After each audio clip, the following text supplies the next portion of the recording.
Halo pemirsa, dimanapun Anda berada, jumpa lagi bersama dengan kami di dalam program Beken, Bisnis Elit dan Keren. Di mana kita akan selalu membahas di dalam program ini mengenai strategi bisnis dan juga pastinya komunikasi, baik bisnis yang baru mau dijalankan, bisnis yang sudah berjalan, ataupun yang ingin menambah lini bisnisnya. Bersama dengan saya, Roni Francis, seorang Business Maximizer, dan pastinya Anda juga sudah hafal, kita sudah ditemani di studio seorang speakerpreneur yang Anda sudah kenal semua, yaitu adalah Coach Doni The Kaiser. Halo Coach, apa kabar? Kabar baik. Gimana Coach? Bang, bang, bang. Tadi pasti lagi mikir tuh apa? Iya, saya lupa giliran sudah opening, harus ada yel-yel ya. Yang terlintas di kepala. Iya, oke, bang, bang, bang. Artinya apa nih Coach? Ya, kalau orang bule kan, kalau Indonesia kan door kan. Iya. Kalau orang bule kan biasanya bunyinya kan bang, bang, bang. Oh gitu. Jadi maksudnya? Iya, biar dahsyat ledakannya kencang gitu loh. Kok bisa pas banget dengan tema kali ini? Ah, kita bahas apa? Kita akan membahas soal kekejaman bisnis. Cocok lah. Iya, berdasarkan ilmu cocokologi, cocok banget. Oke, jadi pemirsa, kali ini kita akan membahas mengenai namanya bisnis. Tetapi kali ini tentang kekejaman dari sisi bisnisnya. Bukan berarti bisnis itu adalah sesuatu hal yang jahat untuk dilakukan. Tetapi bisnis itu bukanlah yayasan sosial. Karena bisnis akan selalu memikirkan tentang namanya potensi laba dan juga biaya yang sekecil mungkin. Nah, pertanyaannya, apakah kita siap dengan yang disebut dengan namanya bisnis, apalagi di Indonesia, apabila Anda ingin melakukan sesuatu dalam bisnis, pastinya akan ada banyaknya drama yang berjilid-jilid. Nah, Coach Doni, saya pengen nanya dulu nih, Coach. Ya kan? Coach Doni kan pernah ada di dalam perusahaan, terus kemudian pernah di luar perusahaan, pernah kerja sama dengan banyak perusahaan. Pertanyaannya, kebanyakan perusahaan itu mandang bisnis itu seperti apa sih? Ya, bisnis itu untuk mencari keuntungan. Cari keuntungan. Jadi itu dulu tujuan utamanya. Cari benefit, ya kan? Cari keuntungan, cari cuan. Nah, kalau sampai sudah tidak bisa untung, ya ngapain dilanjutin bisnisnya? Itu pengalaman saya jadi profesional atau bekerja di perusahaan orang. Saya juga jalanin bisnis ya, tujuannya cari cuan. Nggak ada namanya jalan bisnis karena kasihan sama orang, kan ya? Itu ada di kegiatan CSR saya. Maksudnya saya juga punya entitas brand tertentu yang memang fokus pada educate people, ya fokusnya bukan cari bisnisnya, bukan pada keuntungan finansial, tapi lebih ke mengedukasi masyarakat. Itu lain. Iya, lain. Beda rumah, beda dapur. Tapi kan rata-rata namanya bisnis, yang apalagi namanya pengusaha atau pemilik bisnis, pastinya pengen dapat untung ya. Iya, namanya juga pengusaha. Usaha terus untuk dapat untung. Balik modal yang cepat. Betul. Pastinya modal yang sekecil mungkin. Atau pernah nggak Coach Doni menemukan seorang pebisnis, nggak usah lu pikirin modalnya. Tapi gimana cara bikin bisnis yang bagusnya? Modal pasti akan saya sediain. Pernah? Wih, tolong temukan saya dengan orang itu. Nggak pernah. Saya lagi butuh modal soalnya. Beneran ini nggak pernah ada ketemu? Ada sih, ya sekali dua kali. Bahkan sampai hari ini juga masih berhubungan baik gitu. Tapi apa maksudnya menanyakan soal itu? Karena kebanyakan rata-rata orang-orang seperti itu walaupun mereka mengatakan bahwa coba tolong berikan saya suatu bisnis ya, yang tidak perlu Anda pikirkan tentang modalnya. Biasanya mereka sudah punya usaha sebelumnya. Dimana kalau ketika dia memulai bisnis pertama kali, hampir saya bilang ya, tidak ada orang yang berpikir bahwa bisnisnya cuma hanya untuk suatu aktivitas. Tapi berarti artinya kalau dia bisnisnya hanya untuk aktivitas, berarti orangnya sudah settle. Orang sudah settle ini biasanya muncul dari apa? Generasi kedua. Atau mungkin juga pendapatan ini adalah bisnis pasangannya sudah settle, dianya hanya untuk aktivitas. Itu bisa juga ada terjadi. Kegiatan aja ya, kesibukan ya. Tetapi the real businessman atau businesswoman pastinya akan memikirkan adalah keuntungan. Nah, tetapi ketika orang memulai suatu bisnis, mereka sering mengatakan bisnis mereka atau usaha mereka yang baru itu seperti layaknya apa? Baby. Baby. Disayang-sayang, dirawat. Jadi dia akan bilang, gue punya baby baru nih. Mainan baru. Dia bilang, sama siapa? Bukan. Punya perusahahan baru. Buat perusahaan baru. Jadi usaha baru. Ketika baby ini makin lama makin bertambah dewasa, makin bertambah besar, apa yang terjadi? Namanya orang ya. Namanya kita punya anak. Kita udah didik baik-baik. Nah, apakah dijamin dewasa dia pasti akan sesuai dengan harapan kita? Tidak. Jadi apa yang dilakukan terhadap anak tersebut? Apakah harus disuntik mati? Ya, disekolahin atau kayak gimana harusnya? Dididik, diajarkan. Nah, tetapi ini berbeda cerita dengan namanya dibina.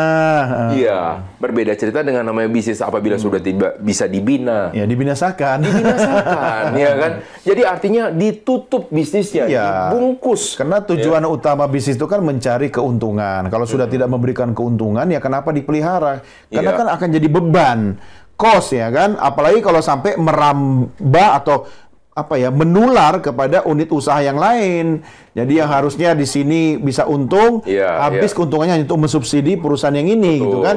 Ya saran saya ya udah tutup aja. Iya, saya masih teringat kisah dari temannya Coach Joni yang tentang bisnisnya Cinpau. Ya, jadi makan. Nah, rumah makan Cinpau yang ternyata hanya untuk 3 tahun saja masanya, ya. Betul. Dan apakah orang-orang yang seperti itu adalah orang-orang yang kejam, Coach? Katanya, ada punya baby cuma buat 3 tahun, habis itu dibunuh sama dia, istilahnya. Tergantung dari sudut pandang mana melihatnya. Kalau dari sudut pandang bisnis, itu langkah yang tepat. Ya mungkin namanya Cinpau dulu, sekarang jadi Paucin, ya terserah gitu. Artinya apa? Kalau kita melihat dari aspek kemanusiaan, mungkin bagaimana dengan nasib orang-orang yang bekerja di dalamnya. Oh, kok kayaknya kejam sekali ya. Nah, itu sadis, yang mau kita angkat, betul. Ya, tapi sekali lagi saya khususnya memandang dari aspek bisnisnya. Sebagai pelaku usaha, ya kan, pelaku usaha itu harus berpikir kesinambungan usahanya. Betul. Ya kan? Ya tidak harus bidang yang sama, tapi kesinambungan profesi dia sebagai pengusaha itu harus terus berjalan. Apapun diusahakan, ya kan? Termasuk ketika dia sudah mentok di usaha ini, dia akan usaha yang lain. Nah, kalau usaha lain dia mulai, jangan sampai yang usaha lama ini jadi beban.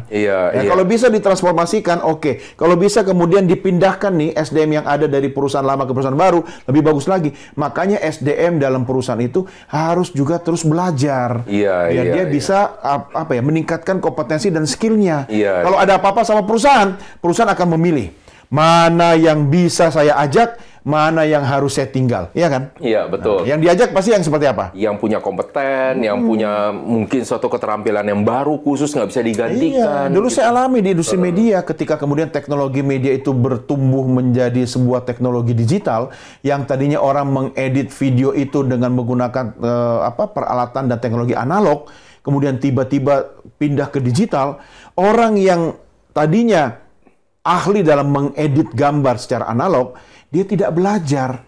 Apa yang terjadi? Banyak yang kemudian diberhentikan atau dimutasi, dipindah kerjakan ke divisi lain yang akhirnya apa? Jadi tenaga administrasi karena dia tidak mampu menggunakan teknologi baru. Sementara ada orang yang kemudian dia belajar, ya kan?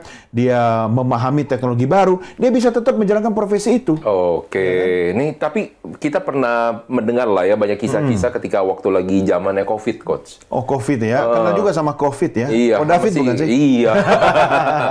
Nah, ketika di zaman COVID kita melihat banyak perusahaan yang tutup.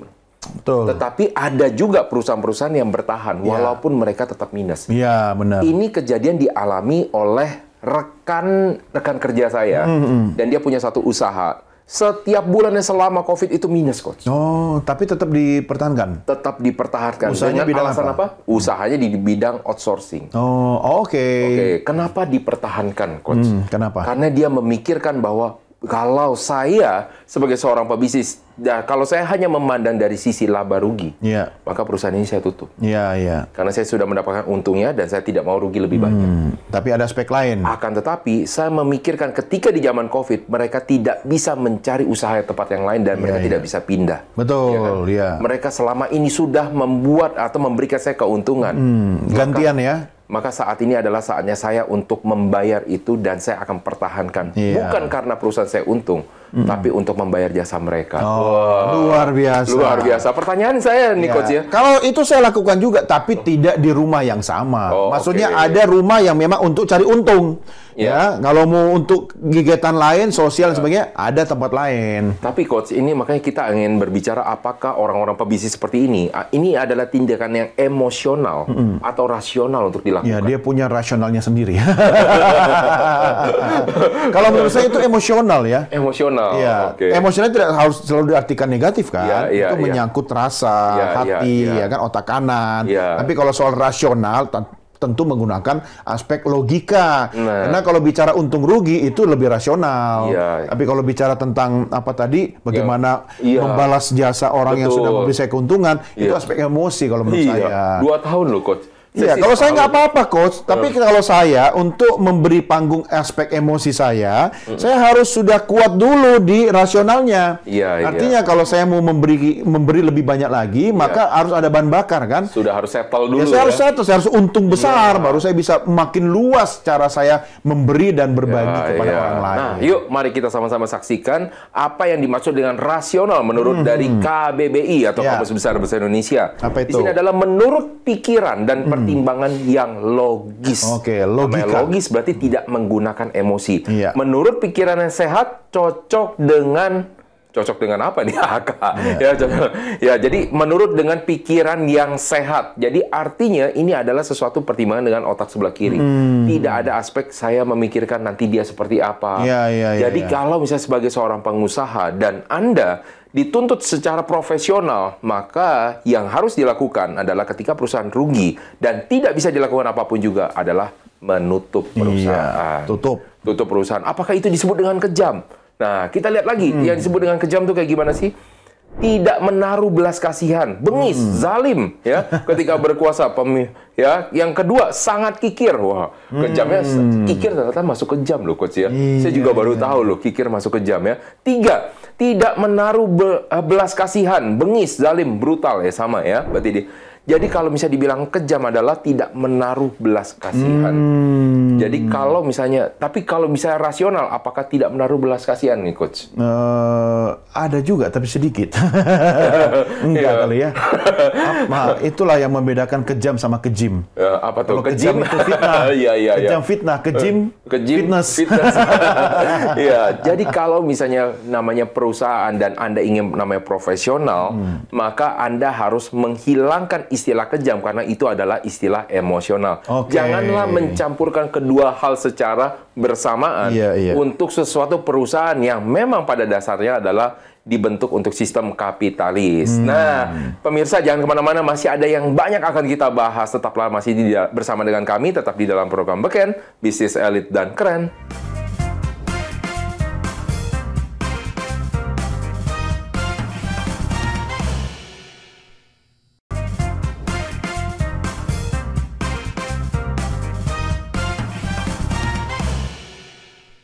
Baik pemirsa, kita akan melanjutkan tentang kekejaman bisnis ini yang akan berpengaruh ya terhadap bisnis Anda ataupun bisnis orang lain. Tetapi sebelum kita menjawab atau kita membahas lebih banyak tentang kekejaman bisnis, kita akan sama-sama menyaksikan pendapat dan pertanyaan masyarakat berikut ini. Nama saya Mazli, izin bertanya. Apakah setiap pemilik bisnis pasti mempunyai sifat yang tegas dalam menjalankan usahanya? Halo, nama saya Sasa. Saya ingin bertanya, siapakah saja di dalam bisnis yang harus berperilaku tegas? Halo, nama saya Rini. Saya izin bertanya, apakah ketegasan akan menciptakan ketakutan dan mematikan kreativitas seseorang? Terima kasih. Oke, Coach. Ini ada beberapa pertanyaan, Coach. Kita harus jawab juga nih, Coach. Namanya kau kejam, katanya kita bahaya ini kalau nggak dijawab ya.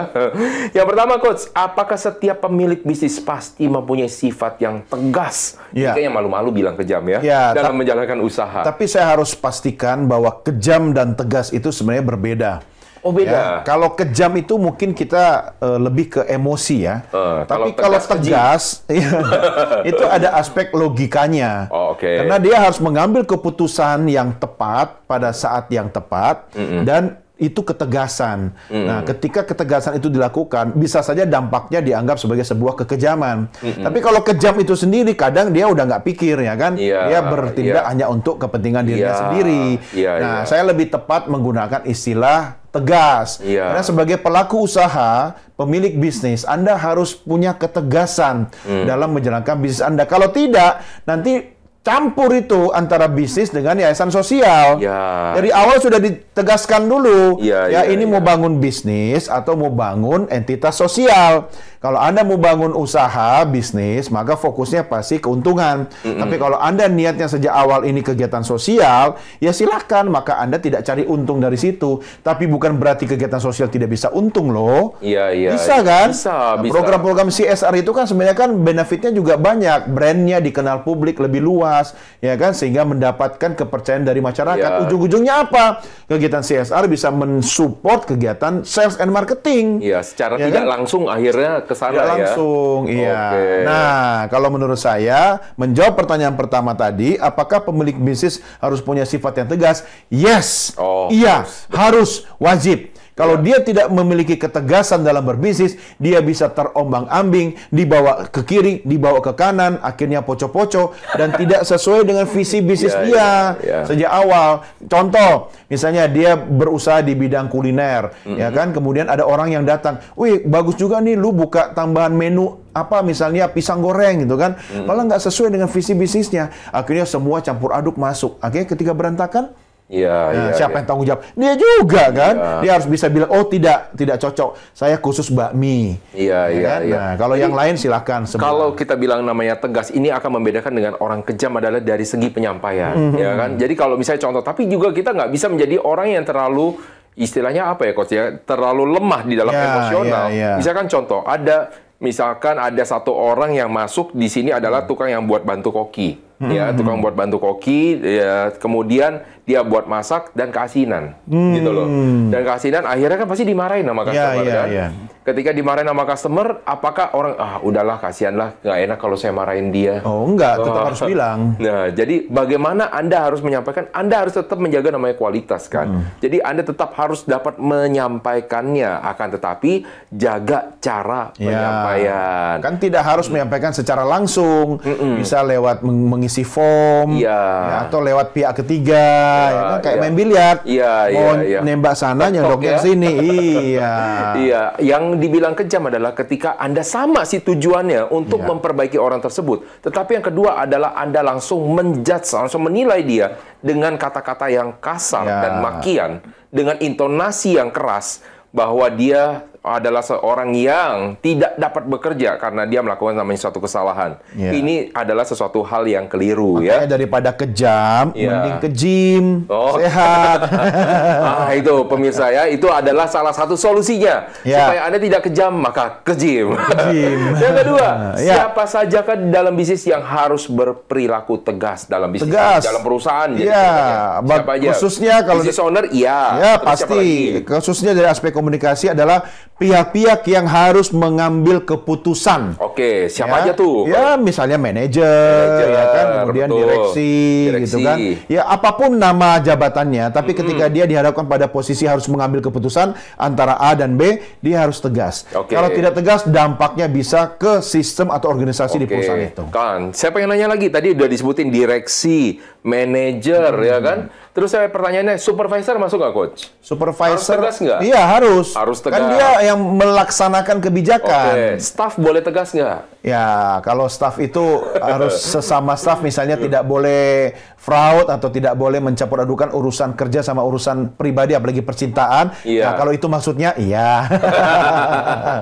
jadi kalau misalnya kita bercerita, siapa aja yang harus di dalam bisnis ini tegas, berarti semua orang harusnya. Akan tetapi tentunya dengan kapasitas yang berbeda-beda sesuai dengan namanya tanggung jawab. Masing-masing. Lalu kalau tegasnya dalam hal apa? Jadi kalau misalnya ada orang yang tidak tegas juga, apakah kita akan keluarkan, oh ini nggak boleh jadi staff saya? Enggak juga. Artinya orang-orang yang tegas inilah, mereka ini adalah kader-kader terbaik untuk bisa menjadi pemimpin di dalam perusahaan Anda. Jadi kalau misalnya dibilang siapa aja, ya kalau bisa semuanya. Kalau nggak bisa, pilihlah yang terbaik menjadi pemimpinnya. Tapi kan tidak mungkin semua orang dalam organisasi itu tegas. Iya, betul. Kan kita berbeda-beda latar belakang, karakter, gaya komunikasi. Makanya yang paling utama itu adalah orang yang bertugas sebagai pemimpin.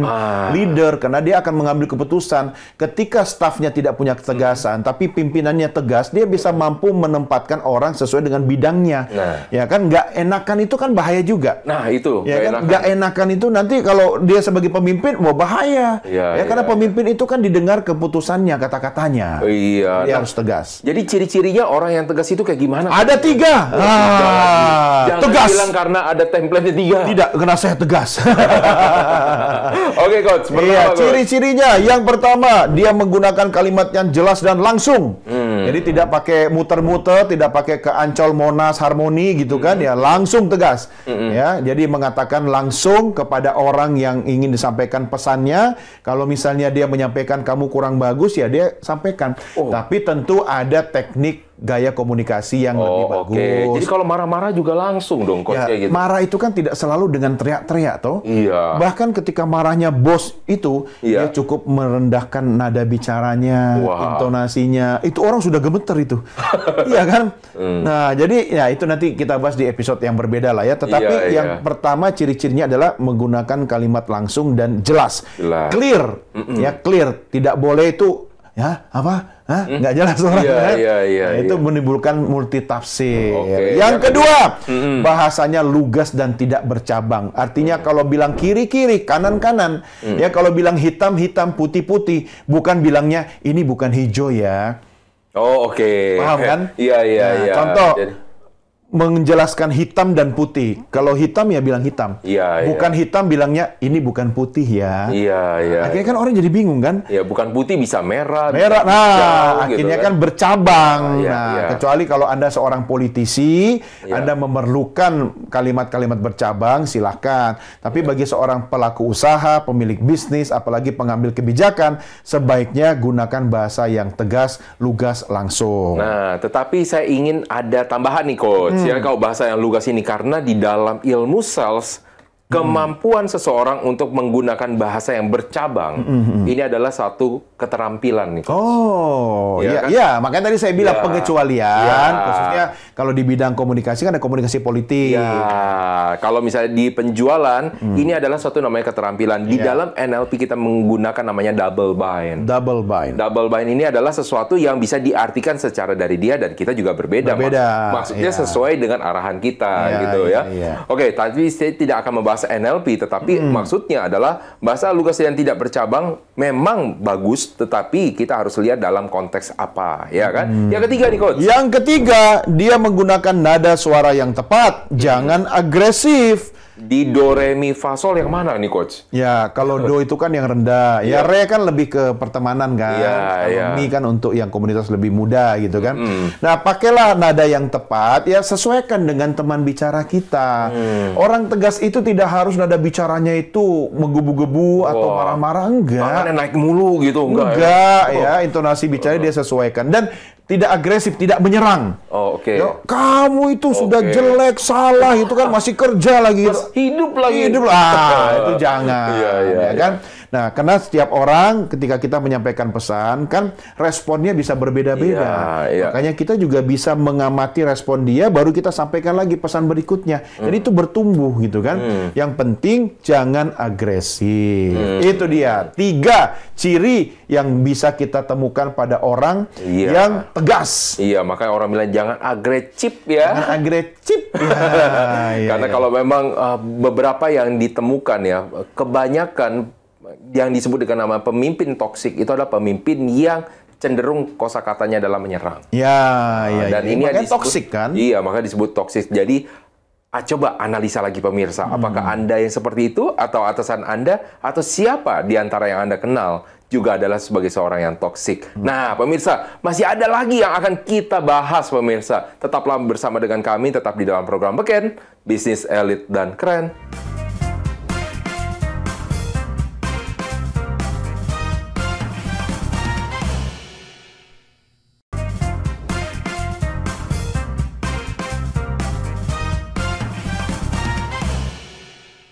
Baik pemirsa, kalau tadi Anda sudah mengetahui ciri-ciri orang yang memiliki namanya ketegasan dengan bahasa yang lugas, langsung, Dan juga pastinya kalau misalnya Anda melihat orang-orang tersebut adalah orang-orang yang mampu memainkan intonasinya yang baik ya.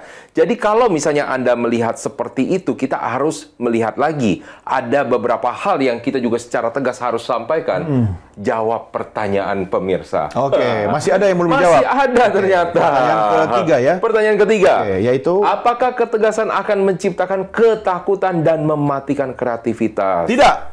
Wah, ini tegas mematikan kreativitas. Kecuali kalau nada intonasi bicaranya itu ya seperti yang saya katakan tadi ya kan, pakai nada tinggi gitu kan, orang jadi takut.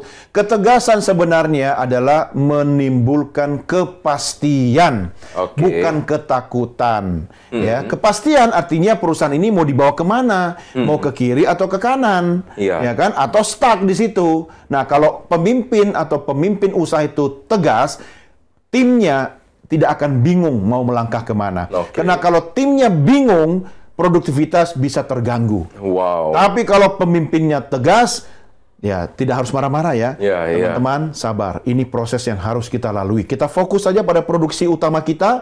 Kita tunggu 1 bulan ke depan. Mudah-mudahan nanti pasarnya berubah ya kan. Mereka tetap semangat. Ya kan? Kenapa? Pemimpinnya tahu mau menuju kemana. Visinya jelas, ya kan? Dia harus bisa mengkomunikasikan itu kepada seluruh timnya. Kalau ragu-ragu, tidak tegas, ya kan? Cuma kenceng aja suaranya, saya jamin akan mengganggu produktivitas, khususnya keyakinan dari anggota timnya untuk masih punya harapan nggak sih perusahaan ini? Ya kan? Nah, bahayanya ketika orang-orang yang potensial di perusahaan itu ragu dan merasa tidak yakin akan kelangsungan perusahaan, dia bisa caw dari perusahaan itu. Wah, akhirnya tambah parah. Cawan. Pergi ya.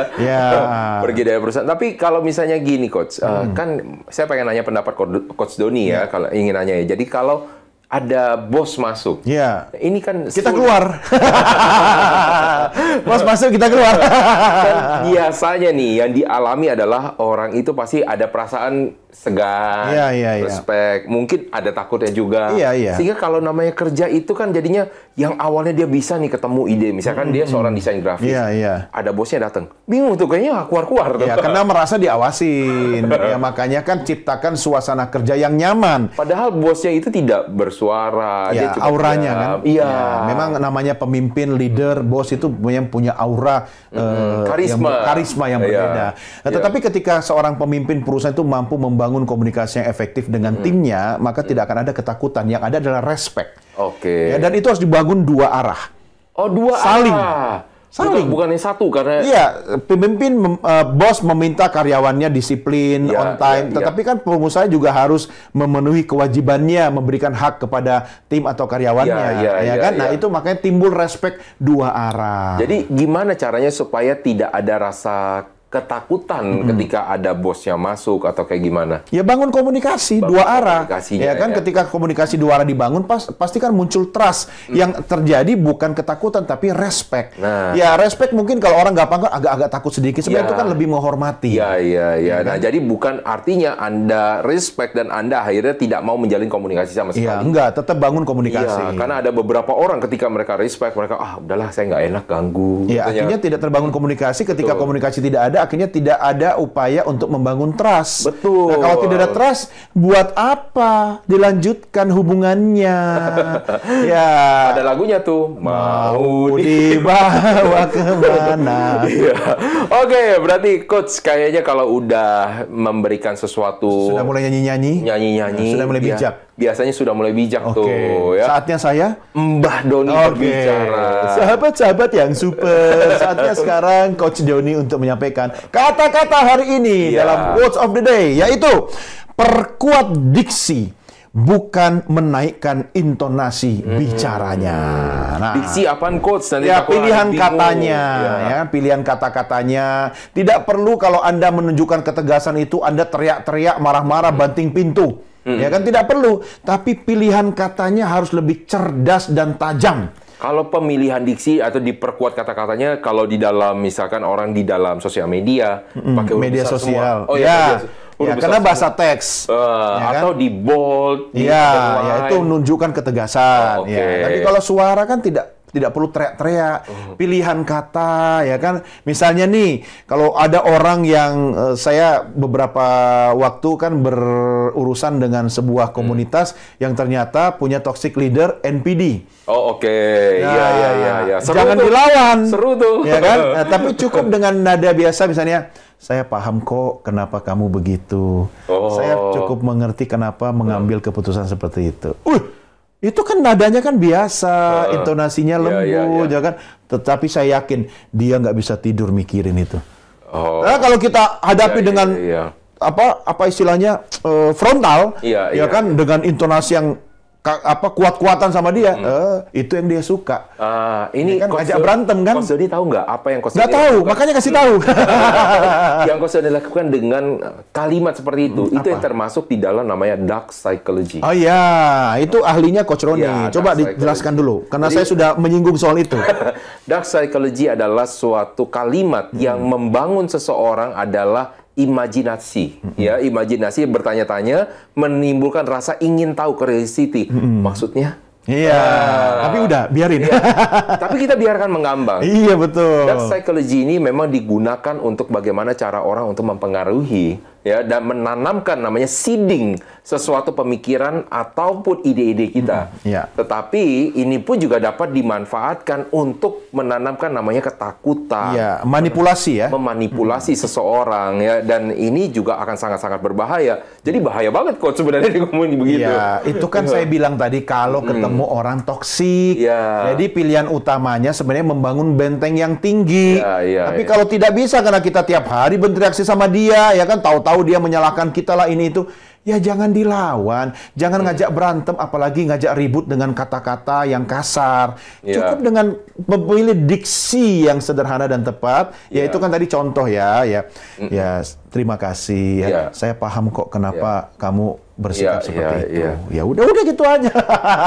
Contohnya lagi kalau dark psychology dibilang misalnya kamu jelek, reaksi orang biasanya apa? Iya, marah. Lah kamu lebih jelek. Iya. Betul dong. Kalau saya bukan gitu. Apa? Saya sudah tahu. Tapi jelek-jelek begini saya sudah laku. Tapi itu bentuk salah satu defensif. Iya. Tapi kalau dark psychology berkata seperti ini kan, kamu jelek, lalu dia bilang apa? Lalu iya. Dia bingung kan? Coba pasti orang akan mikir, apalagi ya? Bingung dia. Ini diterima atau dia pengen ngapain, ya kan? Nah, kamu jahat. Iya, lalu? Terus? Tolong jangan dipakai ya. Jangan. Kalau Anda mau lebih tahu lebih jauh, ya silakan japri kami. Iya, nanti kita akan buatkan workshop khusus untuk itu. Oke, sekarang gantian Mbah Roni. Iya, Mbah ya, nggak mau kalah ya. Eyang lah. Eyang Roni. Ketegasan bukanlah suatu bentuk kekejaman bila dilakukan untuk tujuan yang rasional dan tanpa menggunakan emosi. Jadi namanya tegas itu Anda harus bisa bedakan dengan namanya emosi. Ingat, rasional otak kiri, emosi otak kanan. Kalau Anda mencampurkan kedua ini, Anda menjadi orang yang pelin-pelan. Ya. Kalau nggak punya otak, ke rumah makan Padang, minta otak. Iya. Atau ke rumah di Palembang, ada banyak otak-otak. Iya, lanjut ya.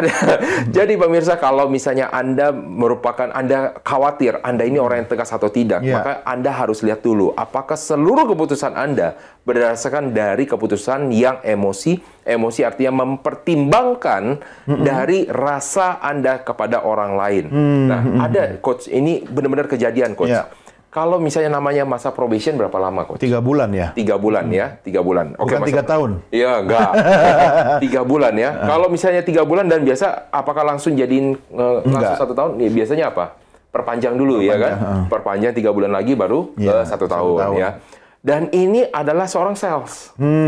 Sales ini tidak bisa achieve di dalam 3 bulan. Ya kasihanlah 3 bulan. Kasih 3 bulan lagi. Kasih 3 bulan lagi. Karena kan belum tentu dia bisa itu kan. 3 bulan nggak, kasih 3 bulan lagi gitu ya. Udah 3 bulan lagi, dilihat orangnya, Pak, saya mau coba lagi Pak, gimana? Kasihan lagi. Tidak ada batas. Akhirnya sampai 2 tahun dia di sana, tidak menghasilkan. Seandainya ada yang closing pun, itu nilainya kecil sekali dibandingkan dari seluruh gaji yang dibayar perusahaan. Nggak worth it lah ya. Pertanyaannya, apakah itu yang disebut dengan orang baik? Nah, saya pengen nanya sama Coach Doni nih. Orang baik, iya. Kalau dari aspek bisnis itu orang bodoh. Langsung nih tegas banget bilang bodoh. Iya dong, kan ini bukan yayasan sosial, ini bukan rumah penampungan, ya kan? Dan ini juga bukan tempat penyaluran tenaga kerja. Kalau Anda memang berbisnis, orang luar mungkin akan mengatakan Anda kejam. Tetapi kan orang yang mengatakan Anda kejam itu tidak tahu apa yang Anda lakukan, tidak tahu visi Anda kemana, tidak tahu bahwa Anda tidak pernah libur, tidak tahu Anda tidak pernah tanggal merah, tidak tahu Anda tidak pernah menerima THR, justru Anda harus memberi THR. Nah, Anda pikirkan dulu semuanya. Anda mau menerima kata orang Anda kejam, tetapi bisnis Anda tetap jalan, atau ya silakan ganti profesi. Nah, jadi kalau untuk... Kejam nggak? Iya, enggak. Tegas. Jadi untuk mengurangi dari perasaan bersalah karena kejam, maka bangunlah suatu sistem sehingga mereka keluar karena sistem dan bukan karena Anda. Otomatis ya, otomatisasi. Ya. Nah, contohnya apa? Berarti pakai tomat dong. Karena otomatisasi. Iya. Nah, jadi saya nggak mau membahas tentang tomat. Dan bisa jadi ojerukisasi. Nah, jadi bagaimana sistem itu bisa dibuat supaya mereka tidak ada yang namanya emosi, maka berlaku ke seluruh orang. KPI, Key Performance Indicator. Ya, walaupun misalkan dibilang begini, Coach, tapi bisa ada cara yang curang dong, Coach. Kalau saya nggak suka sama orangnya, saya KPI-nya saya naikin. Nah, apakah itu juga suatu bentuk ketegasan menurut Coach Doni? Oh, itu fraud. Kok fraud? Ya, kan main mata dia. Oh, main mata. Mungkin dia mau melindungi orang yang ternyata saudaranya, biar lebih lama bekerja di perusahaan itu. Sehingga bebannya diberikan kepada yang lain. Nah, itu sering terjadi di dalam perusahaan. Nah, saya nggak mau bahas lebih jauh lagi, karena saya ingin Anda tetap menyaksikan di segmen berikutnya. Jangan kemana-mana, pemirsa. Tetaplah masih bersama dengan kami, tetap di dalam program Beken, Bisnis Elit dan Keren.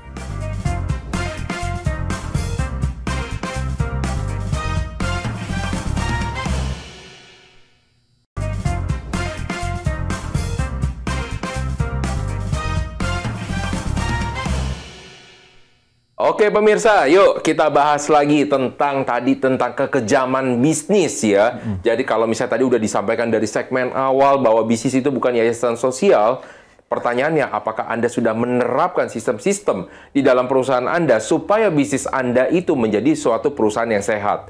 Sehingga Anda tidak mendasarkan seluruh keputusan Anda terhadap keputusan personal. Dan ini akan banyak masalahnya. Nah, Coach, terakhir, sebelum nanti masuk ke dalam tips ya, Coach ya. Masuk pasti ke dalam, Coach. Iya, masuk. Oh iya, benar. Iya. Naik pasti ke atas. Iya. Tapi kalau saya masuk ke lift, pasti ada orang yang bilang, mau ke atas?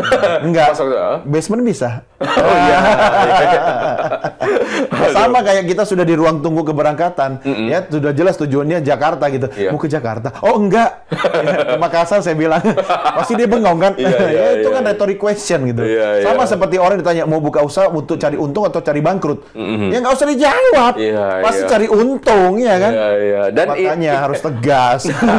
Ini ada sesuatu yang lucu juga nih, Coach. Ketawa dong. Oh, belum. Waktu ketika saya di restoran, ya, waktu saya lagi mau bayar di kasir, ya. Mau bayar, Pak? Akhirnya saya mau bayar. Enggak, mau cuci tangan. Biasa kita waktu lagi di kasir, Coach Doni ngomongnya apa di kasir? Bicaranya apa dia? Bisa cashless gitu kan? Bisa cashless atau bisa kayak gimana? Ya kan? Kalau enggak, meja nomor berapa supaya dia keluar. Iya. Kalau saya bilang begini, boleh saya bayar? Bingung ya? Iya, langsung bingung ya. Dan di saat itu dia artinya sedang lemah. Dan dia bisa disugesti. Oh, paling mudah mensugesti orang yang seperti itu. Iya, nggak ada pikiran ya. Nggak ada sebutannya, disebut dengan namanya tipe kategorinya somnambulisme. Ya, somnambulisme artinya orang-orang yang sangat mudah masuk di dalam kondisi trans. Orang muda kondisi trans adalah orang-orang yang cenderung lebih banyak sering bengongnya atau kalau sering, misalnya pas waktu lagi mikirnya, sering ada transisi waktunya, delay. Ya, agak delay. Delay bahasanya bagus ya, ada transisi ya. Kalau pesawat delay marah-marah ya. Iya. Dan itulah celah-celah yang bisa dimasuki oleh pakar komunikasi. Ya, saya nggak akan membahas tentang caranya kayak gimana ya. Tetapi Japri. Kami juga konsultan kok. Oke, Coach, supaya nggak jauh-jauh, gimana tips komunikasi supaya dia bisa menjadi seorang yang tegas? Oke, tips komunikasi buat Anda agar menjadi sosok yang tegas ada 3. Oh, ada 3. Nggak, saya tanya lagi, boleh 4? 4 jatahnya Coach Roni aja. Oke. Yang pertama, dengarkan baru respon. Jangan Anda ngomong dulu, baru mikir dengar, ya kan? Jadi apapun yang Anda hadapi, Anda harus pandai menggunakan kemampuan active listening. Dengarkan, ya. Dengar berkali-kali. Mungkin Anda salah dengar. Kadang kan kita, apa gitu kan? Ya wajar, nggak apa-apa. Ya makanya dengarkan dulu. Ada orang marah-marah kepada Anda, ada orang komplain kepada Anda. Sabar, dengar dulu, ya. Baru olah. Olah informasi yang sudah Anda dengar dan pastikan ketika Anda tidak paham, Anda boleh bertanya ulang. Maksudnya seperti apa? Apakah begini? Konfirmasi. Ya kan? Apakah begini atau begitu? Ya kan? Nah, jadi boleh begini dong, Coach. Ketika saya berada di kasir dan kasir udah bilang, total tagihan Anda adalah 1.250.000. Oke, baik, terima kasih. Saya coba olah dulu dah. Ya enggak, biasanya kan kita cek lagi. Saya biasanya menyalahkan kepada istri. Coba dicek lagi, betul nggak? Dan ada beberapa kali temuan. Sering ada yang pesan ini, enggak. Nah, itu kesalahan, human error kan? Miskomunikasi dari kasirnya atau petugasnya salah input gitu kan? Nah, kemudian yang kedua, ini lagi validasi gitu kan, totalnya berapa? 1.250.000 ya.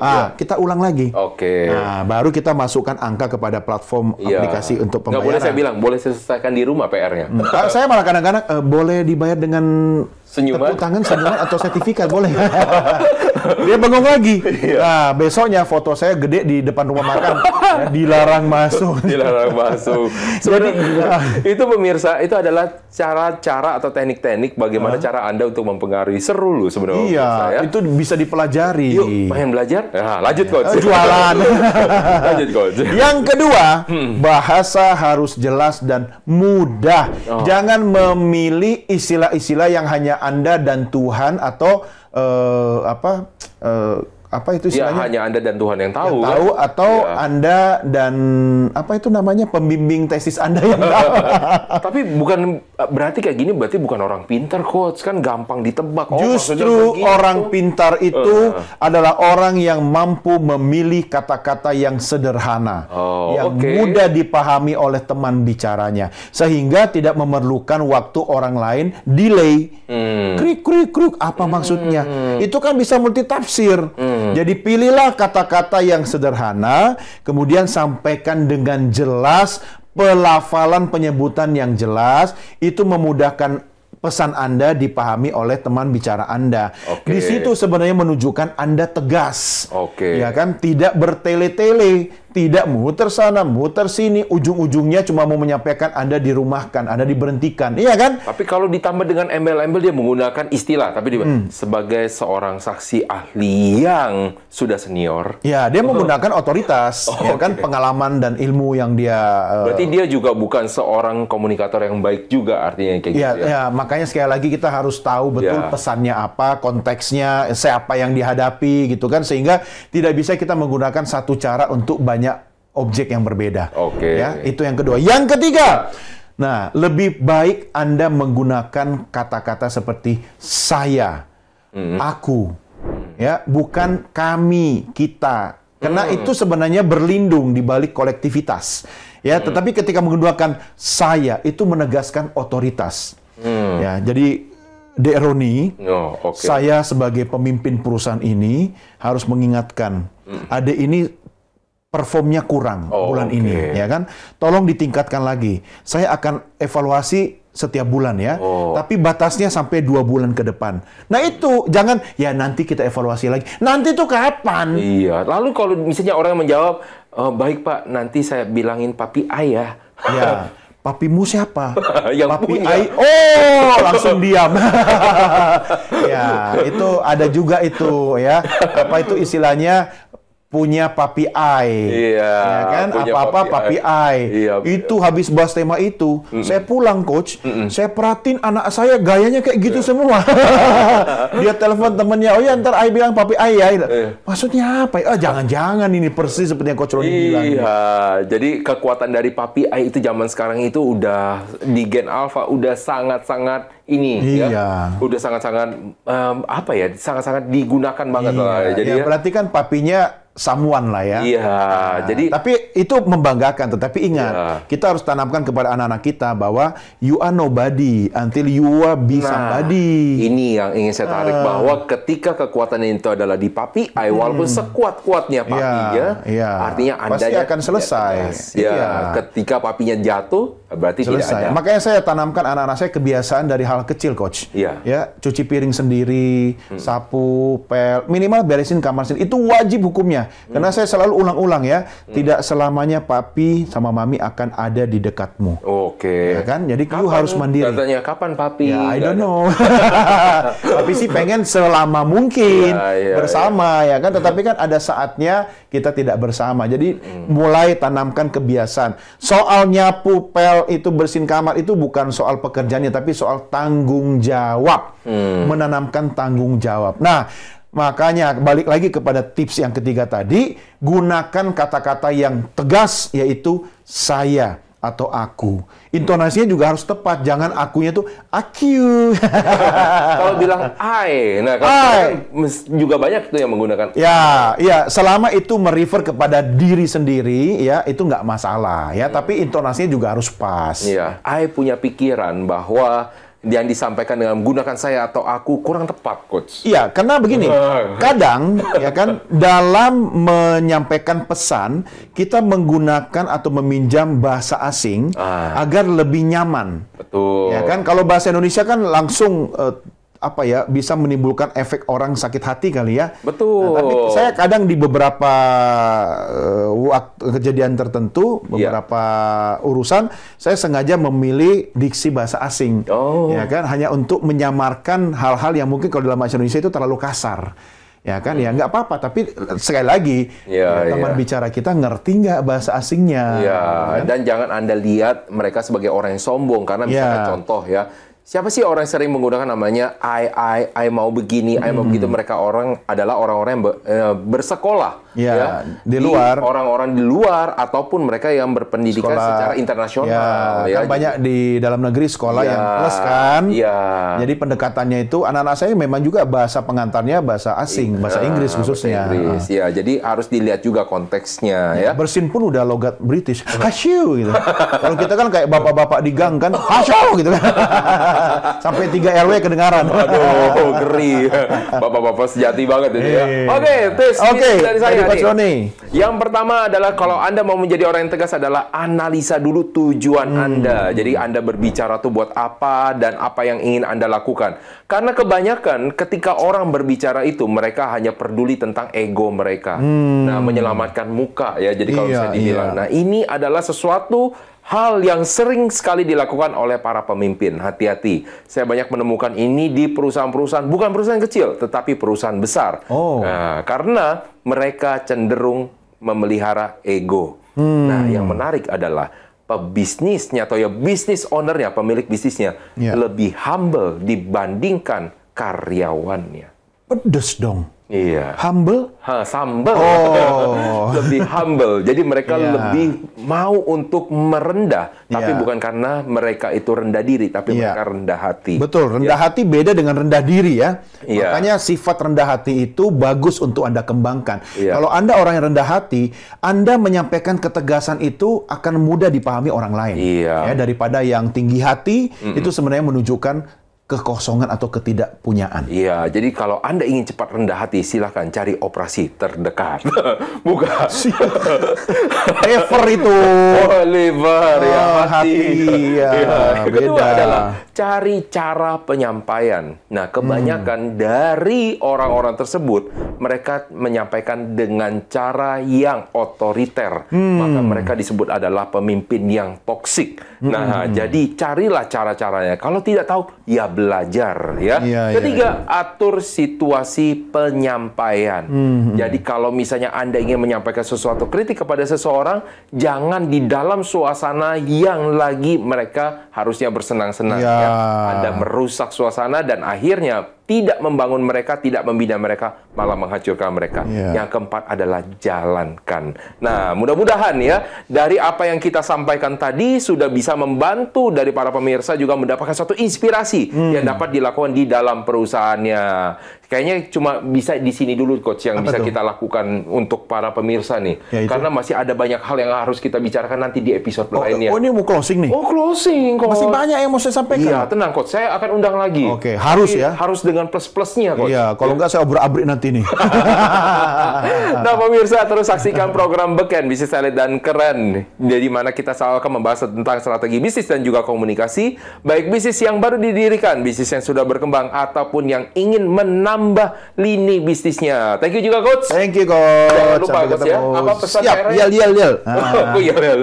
Nanti harus ada arti yel-yelnya. Oh iya, makin lama kita buat makin sulit. Episode berikut. Baik, pemirsa, saya Roni Francis atas nama seluruh kru yang bertugas mengucapkan terima kasih atas perhatian Anda. Sampai jumpa di episode berikutnya.